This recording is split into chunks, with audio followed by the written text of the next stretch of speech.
It was now the 15th year of the reign of Tiberius, the Roman emperor. Pontius Pilate was governor over Judah. Herod Antipas was ruler over Galilee. His brother Philip was ruler over Iturea and Trachonitis. Lysanias was ruler over Abilene.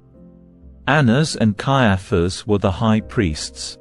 At this time a message from God came to John son of Zechariah, who was living in the wilderness. Then John went from place to place on both sides of the river Jordan, preaching that people should be baptized to show that they had repented of their sins and turned to God to be forgiven. Isaiah had spoken of John when he said, "He is a voice shouting in the wilderness, prepare the way for the Lord's coming. Clear the road for him. The valleys will be filled, and the mountains and hills made level. The curves will be straightened, and the rough places made smooth.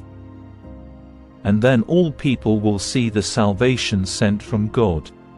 When the crowds came to John for baptism, he said, "You brood of snakes! Who warned you to flee the coming wrath? Prove by the way you live that you have repented of your sins and turned to God. Don't just say to each other, 'We're safe, for we are descendants of Abraham.'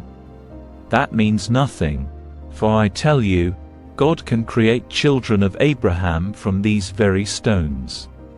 Even now the axe of God's judgment is poised, ready to sever the roots of the trees.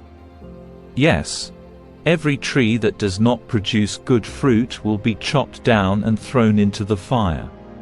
The crowds asked, "What should we do?" John replied, "If you have 2 shirts, give one to the poor.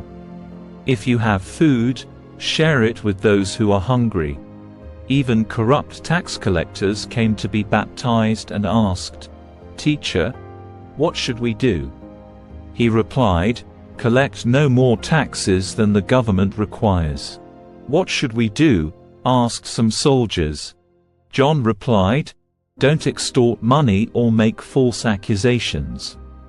And be content with your pay."